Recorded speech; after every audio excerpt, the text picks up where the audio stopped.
Yuji has 9 other brothers and 3 parents. I'm confused right now, G. This geezer knew how twisted Yuji's birth was, bringing us to his parents, Jin Itadori and Kaori. Both were part of Jujutsu Society, where we find out in chapter 208, Kaori was a sorcerer who had a curse technique of anti-gravity. But this wasn't the reason Kenjaku killed her to take this overpowered technique that literally saved him from a black hole that could destroy the entire planet. No. Instead, he wanted to smash Jin Itadori with her body.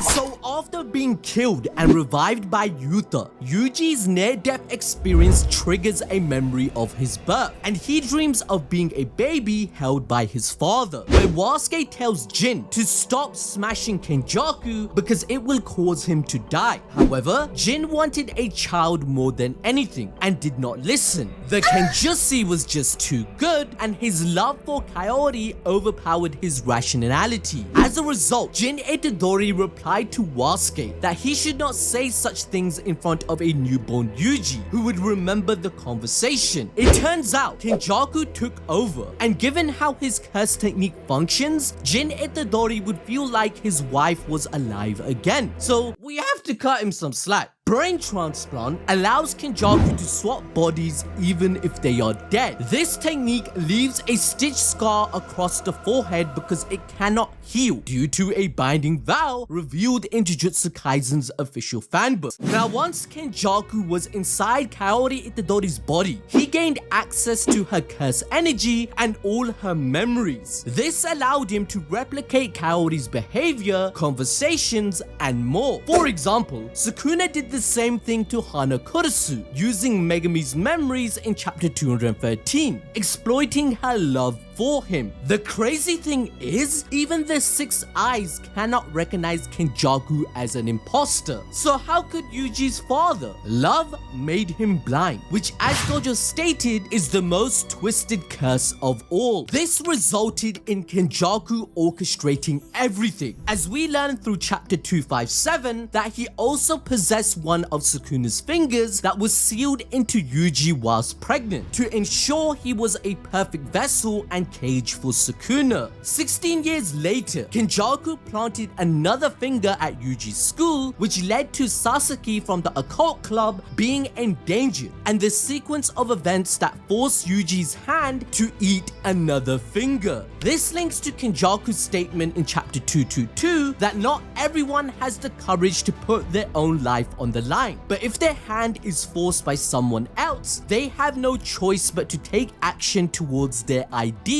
So given that Yuji said he was scared of death in chapter 1 but remembered his grandfather's words, he was left with no choice but to save Megami and reach the ideal his father set his path on. And let's not forget, during the Culling Games, Kenjaku thanked Sasaki for being Yuji's friend in high school, revealing that he had been watching his son all along. In his twisted way, Kenjaku pointed out that Sasaki created the perfect opportunity for him to manipulate Yuji. Why did Kenjaku want to create Yuji, and how does he have 9 brothers? Well, in chapter 202, Kenjaku wondered what would happen if he could advance cursed spirits to a higher level. 150 years ago, Kenjaku became Noritoshi Kamo and attempted to create a superior race, a crossbreed between humans and cursed spirits. He undertook cruel experiments on a woman with a special genetic makeup in order to create these perfect hybrids by forcing her to undergo multiple pregnancies. This led to the birth of 9 death-painting cursed wombs. These fetuses had 3 parents, the woman, a cursed spirit, and Kamo's mixed DNA for their birth. This means that Choso, Iso, and Kechizu, including the 6 other fetuses, were all half-brothers of Yuji. Death paintings 1, 2, and 3 were worthy of being called special grade curse objects. However, much to Kenjaku's disappointment, Choso and his brothers failed to become extraordinary, which is why he discarded them and moved on to create his masterpiece, Yuji Itadori, who by the way, is a distant descendant of the Kamo clan, making his family tree even more complicated. But the thing is, none of them knew the truth until chapter 106. Choso has a traumatizing flashback where a memory of an event that never happened was born inside his mind. He sees himself and Yuji with his already deceased brothers happily out on a picnic. What's even more is that in this memory, Yuji goes ahead and calls Choso Oni-san too.